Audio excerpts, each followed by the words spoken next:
This is my version of fried pork dumplings, also known as fried glutinous rice balls, or in Hmong, Ncuav Kib Nrug Nqaj. This version is simpler since I'm usually making it for picky eaters, so you can customize it to your taste buds by adding or omitting anything. I found this ratio of ingredients satisfies my mom, who doesn't want it too sweet, my hubby, who doesn't want it too salty, and my son, who does not like seafood. So if you want, you can make it just like I did in my video, but I will also list optional ingredients for those of you whose taste buds are more adventurous. So, let's start with the dough. You'll need a big mixing bowl and a good strong spoon to mix with. You'll also need 1 cup of wheat starch, a cup large enough for 1 cup of boiling hot water, a half a cup of sugar, a half a teaspoon of salt, 2 cups of glutinous rice flour, and it's the green bag, 1 cup of cold water, a half a cup of coconut oil, and make sure to buy the expeller press refined. You can also use lard or bacon grease. Make sure it's melted and cooled, and a pair of gloves, as well as a 1/4 cup of wheat starch just in case. Now let's get to the good stuff. Into your mixing bowl, you want to add your 1 cup of wheat starch. Carefully measure out 1 cup of boiling hot water. And very carefully pour it into your wheat starch. This will cook your wheat starch, so this mixture will be very hot. Diligently mix this around until it becomes a thick paste. It might take a few minutes. Once your mixture looks like this, add your 1/2 teaspoon of salt and your 1/2 cup of sugar. Your sugar will melt as you stir this mixture around, but keep mixing until it has slightly cooled. Especially if you're using a glass bowl like I am, because you don't want to pour cold water into a hot bowl or it may crack. Now once your paste looks something like this, and your bowl has cooled to the touch, you're ready to move on to add your glutinous rice flour and your cold water. Start with 1 cup of your glutinous rice flour and just mix it around until you get like a shaggy dough. It doesn't have to be perfect. Then you want to add in about a 1/2 cup of your cold water. And give that a good mix as well. When your dough looks something like this, add the rest of your cup of cold water and continue mixing. I had to edit some of it out for the sake of time, but you see how it's more homogeneous there? Now add in your 2nd cup of glutinous rice flour and mix it as well. And if at any time it becomes too hard to stir, feel free to just mix it by hand, which is what I did. And it's just squeezing and stirring all at the same time to get your dough to combine together. Your dough is going to look something like this. It's going to look really wet, but that's okay because that's what you want. And it actually feels quite satisfying to squish it in your hands like this. Now you can add your melted and cooled lard or coconut oil. And it's a 1/2 cup. It's not going to look like it's coming together at all at first, but just keep mixing.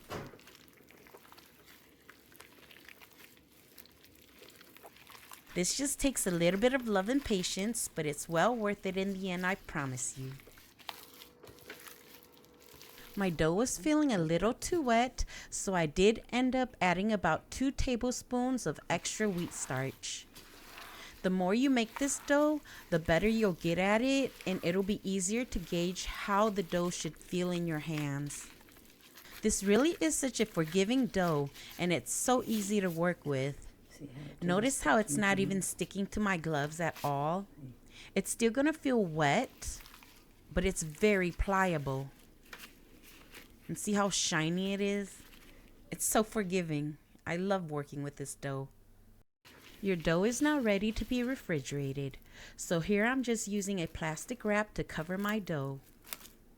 While it rests for a few hours, the glutinous rice flour will soak up some of that moisture and your dough will become slightly firmer and so much easier to work with. Okay, so now let's make our filling. I have my pan preheated on high. Here I'm adding about 1 tablespoon of cooking oil and then a few cloves of minced garlic, a few shallots that I grew in my garden, about a half a teaspoon worth of ginger, and about a half a medium onion. You want to cook this until it's almost caramelized and then add in about 12 ounces of ground pork. And this is pork shoulder that I ground myself. So I'm going to add a little bit of water to help it separate while cooking. You want to constantly stir this to help break down the ground pork while it cooks. Otherwise, it'll stay in big chunks. Remember, all of the ingredients here are adjustable to your taste buds. When your meat has cooked about halfway, add about 1/4 teaspoon of Chinese 5 spice, a half a teaspoon of chicken bouillon, and give it a good stir. Now add in 1 teaspoon of rice cooking wine or shaoxing wine if you have it.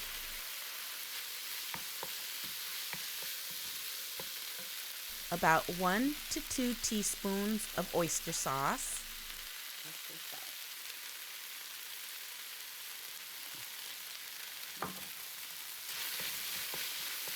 And I'll stir in 1 teaspoon of soy sauce.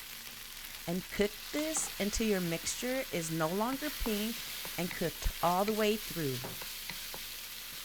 I'm just breaking down the last pieces of big chunks here. Once it's cooked, you want to add in your potato starch slurry, which is just about 1/4 cup of water mixed with 2 teaspoons of potato starch. And you may or may not use it all. So start with maybe half and go from there. I have about half of my potato starch slurry left, and that's okay. Sometimes you'll need more and sometimes you'll need less. It just depends on the moisture content still in your meat and how high you have your heat on. If your mixture becomes too dry, just add in a little bit more water to thin it.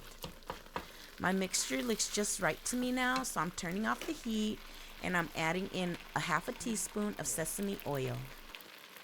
Now I'm just going to give it a good stir and our mixture is ready. You can taste it and adjust for flavors right now. And if it's good to you, just leave it a cool. Check out this glossy texture. After your meat has cooled, take your dough out of the fridge.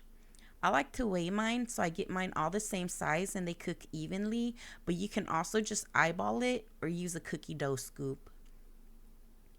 This is the texture after it's rested in the fridge for a few hours. Isn't it lovely?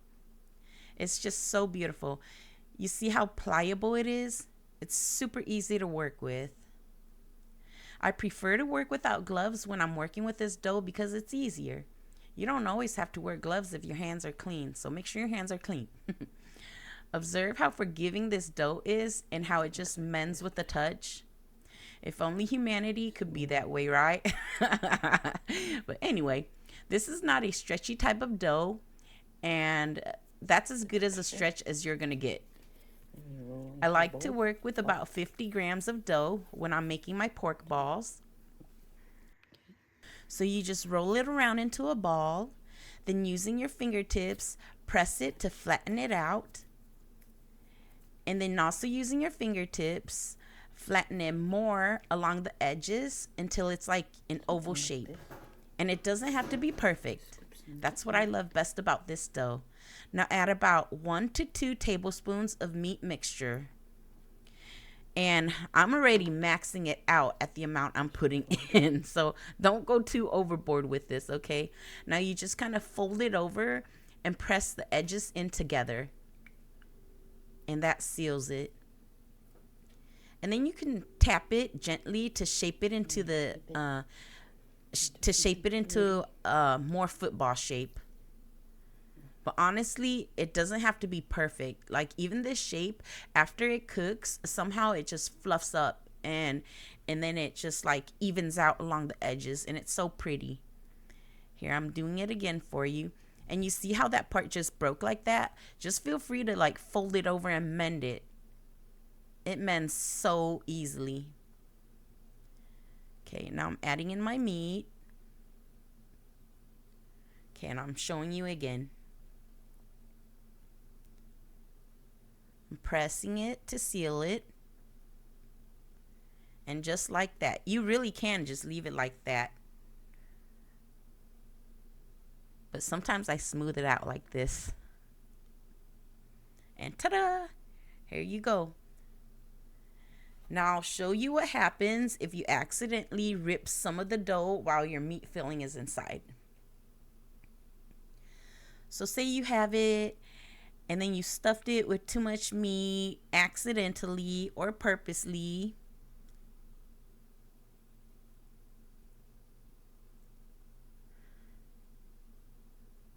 Like this.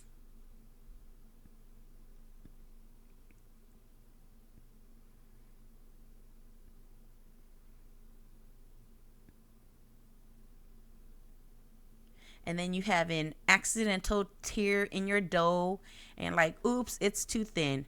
Well, you could just rip some of the edges and smooth it over it, just like how I did there. Smooth it out. And there you go. You have healed your dough. Okay. Perfect. Now we're almost ready to fry, and it's really important you pay attention because frying is probably the hardest part of getting your pork balls cooked right and thoroughly. If your temperature is too high, it's going to burn before it cooks due to the sugar content in this dough. And if your temperature is too low, it's not going to give you the blistering effect you want, and it'll soak up too much of the grease and become greasy. So around 325 degrees is the perfect temperature we're aiming to keep your oil at before you add in your pork balls. Of course, every stovetop's going to be slightly different, but on mine, it's just a little over medium. When your temperature is at 325 degrees Fahrenheit, you can slowly start adding one pork ball at a time. I'm using a wok because I had that handy, but please feel free to use a flat bottomed pot or pan as well, which is what I normally use when I'm making huge batches. Be patient when you're adding your pork balls to your oil. You want to add one at a time to allow each one to blister. You don't want your pork balls to touch until they have blistered, or they will stick together and become a clump, and it's going to be a disaster. Trust me. So be patient while you're frying. And here I'm doing a close-up so you can see the blistering on the skin. Then you can add more. I like to use my bamboo chopsticks while frying. You want to be gentle while adding in your dough so you don't break the dough before it's formed a blistered skin. But yes, this is a very patient process. Don't rush it or your pork balls will be a clump, I promise. Or they'll burn and you won't get to eat them. Okay, so you see how I'm constantly rotating them and moving them around, and see how patient I'm being? It took me a few minutes just to add 2, 4, 6 pork balls in. But if you're using a flat bottomed frying pan or pot, fill it up with about 3 inches of oil, and I promise you it's so much easier to work with, especially if you're making a big batch. But this is what I had going on, so I just stuck with it since I was just doing a small batch anyway. Make sure to keep your balls moving around as you add in some more.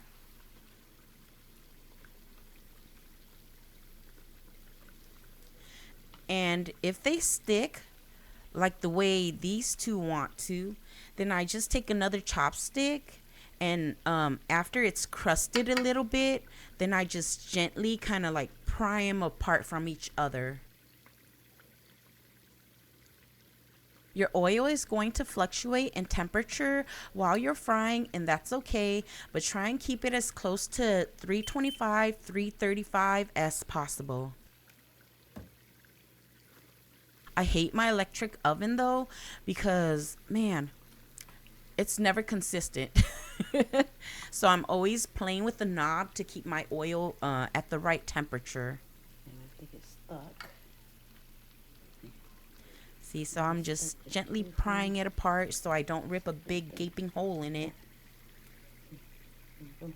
I'm just gonna fry 7 of them. Try to keep them rotating so that they brown evenly while they're frying. Once they've puffed up like this and they float to the top of your oil, they're cooked.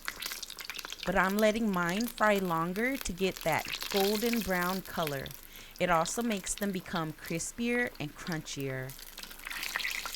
When you go to take them out of the oil, be very careful because they can be slippery and you don't want it to fall back into the oil like that and splash all over you. So just be very careful.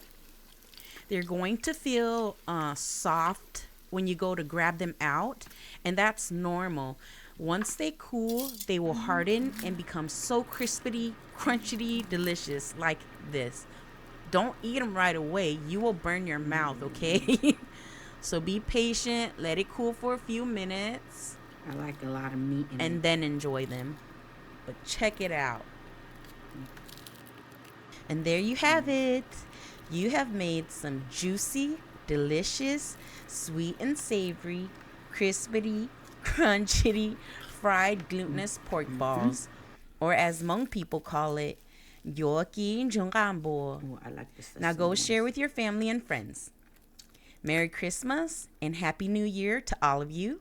May God bless your new year with love, peace, harmony, joy, and of course, great food. Take care.